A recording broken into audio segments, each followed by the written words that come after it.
dropping their gifts into the offering box. Then he saw a destitute widow drop in two small copper coins. He said, I tell you with certainty, this destitute widow has dropped in more than all of them because all of the others contributed to the offering out of their surplus, but she in her poverty dropped in everything she had to live on. Hear what the Spirit is saying to God's people. Thanks be to God.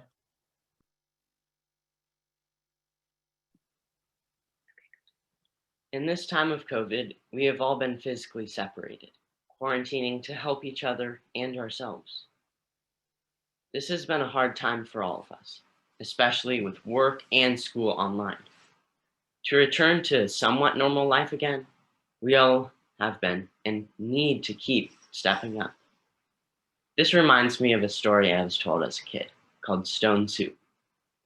Hungry strangers enter a village with only an empty cooking pot. No one in the village wants to share food. The travelers head to a nearby stream to fill up the pot and put a large rock in it.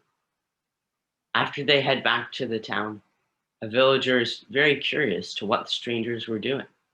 The travelers tell of the wondrous soup they'll make and share with the villager. But it would be so much better with some garnish to improve the flavor. The villager doesn't mind giving a few carrots, with the promise of an amazing soup.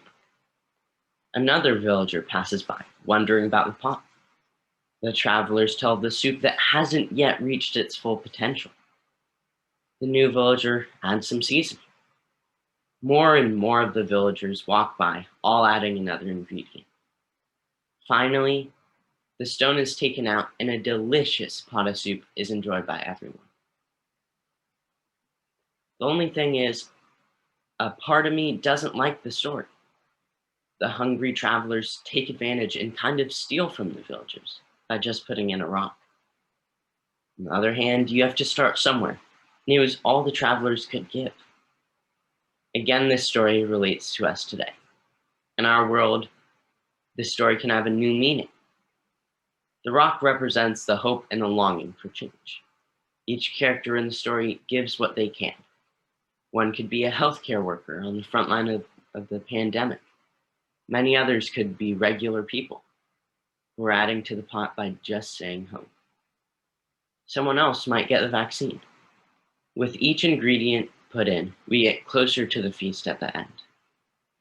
We can all add something extra to the pot, whether it is donating to a charity or making sandwiches for the homeless. Everyone can bring something to the table. As the reading mentioned, Jesus saw that the widow gave more than all the other people. She only gave 2 copper coins, worth very little in the time of Jesus, but it was so much to her. We don't have to give all we have away, but by following her example, we can be a little more generous and help those in need around us. I started by sharing some rocks of mine to the pot, and hopefully you can continue the chain and give something you have to the world.